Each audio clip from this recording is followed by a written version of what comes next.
sumasamba sa'yo at gumagalang sa krus mo na kaligtasan ng mundo. Alleluia, Alleluia, Alleluia, Alleluia.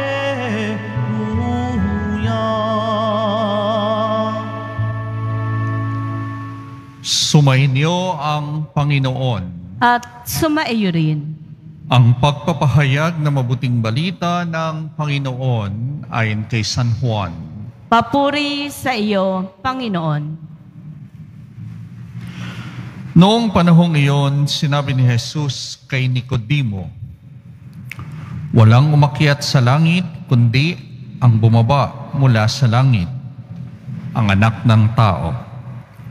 At kung paanong itinaas ni Moises ang ahas doon sa ilang, gayon din naman, kailangang itaas ang Anak ng Tao, upang ang sinumang sumampalataya sa Kaniya ay magkaroon ng buhay na walang hanggan. Gayon na lamang ang pag-ibig ng Diyos sa sanlibutan, kaya binigay niya ang Kanyang bugtong na anak, upang ang sumampalataya sa Kaniya ay hindi mapahamak, kundi magkaroon ng buhay na walang hanggan. Sapagkat sinugo ng Diyos ang Kaniyang anak, hindi upang hatulang parusahan ang sanlibutan, kundi upang iligtas ito sa pamamagitan niya." Ang mabuting balita ng ating kaligtasan. Pinupuri ka namin, Panginoong Hesukristo. Magsiupo muna po tayong lahat.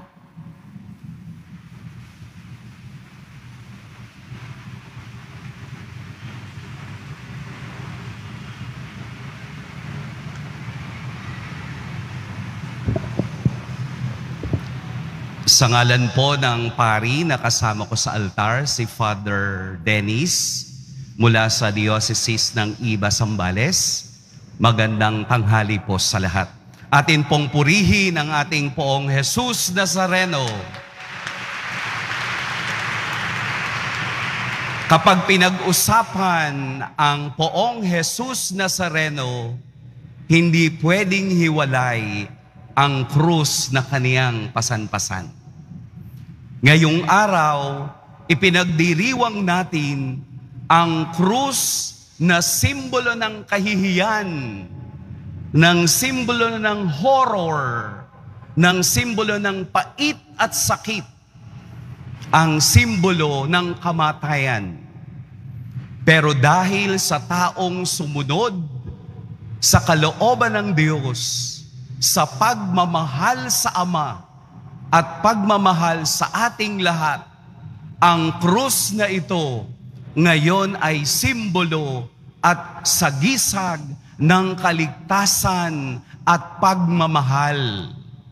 Kaya ang krus na ito ay hindi dapat ikinahihiya, bagkus itinatanghal dahil sa taong ito na namatay sa krus, ako ay nagkaroon ng kaligtasan at kapatawaran sa aking kasalanan. Kapag po kayo ay haharap sa krus, meron tayong dasal na ginagawa. At ito ang dapat. We adore you, O Christ, and we bless you, because by your holy cross, you have redeemed the world.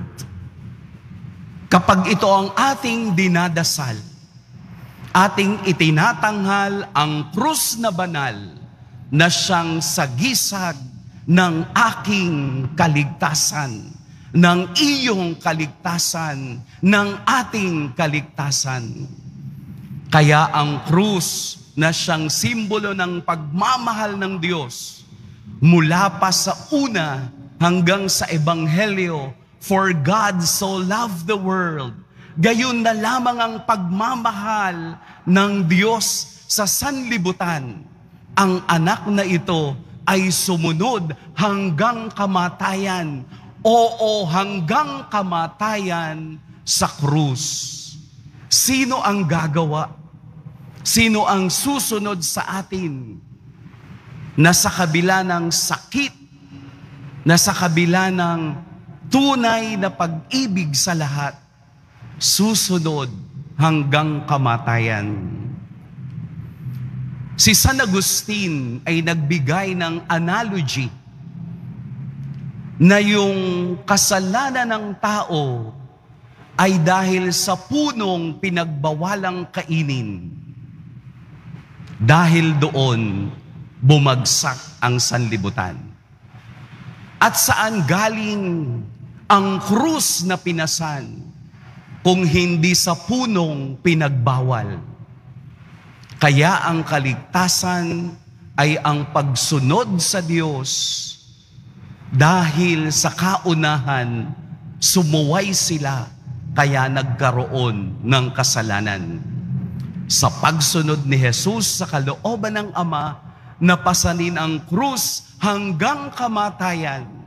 Tayo ay nanumbalik sa paraiso, pagmamahal at pagpapatawad ng Diyos.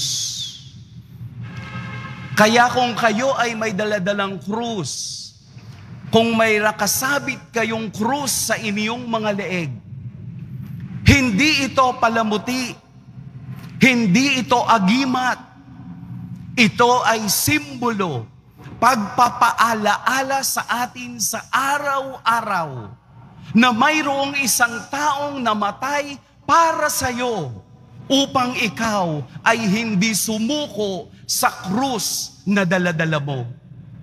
Dahil sa katotohanan, sa likod ng krus na yan ay mayroong tagumpay. Ang tagumpay na makasama tayo ng Diyos sa Kaniyang kaharian. Kaya kung wala pa kayong krus, isang pagpapaalaala sa atin, araw-araw, we adore you, O Christ, and we bless you, because by your holy cross, you have redeemed me. Iniligtas mo ako. Kaya ang krus ay bahagi ng buhay ko. Ang krus ay nakatatak sa puso ko. Kung anumang paghihirap meron ako ngayon, pagtatagumpayan ko dahil sa likod nito at sa dulo ng krus na ito ay tagumpay ng kaniyang pag-ibig at tagumpay ng kaniyang pagliligtas. Wala nang iba. Dahil sa krus, nagkaroon tayo ng karapatang tawaging mga anak ng Diyos. Kaya tayong lahat sa araw na ito ay pinaalalahanan na ang tunay na krus ay ang tunay na karanasan ng buhay.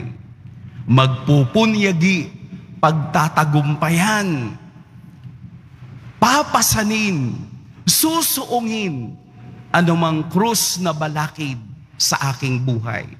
Dahil sa totoo lang, ang krus na inyong daladala ay magaan dahil bitbit ng Diyos hanggang sa ikaw ay magtagumpay. Pagpalain tayo ng poong may kapal.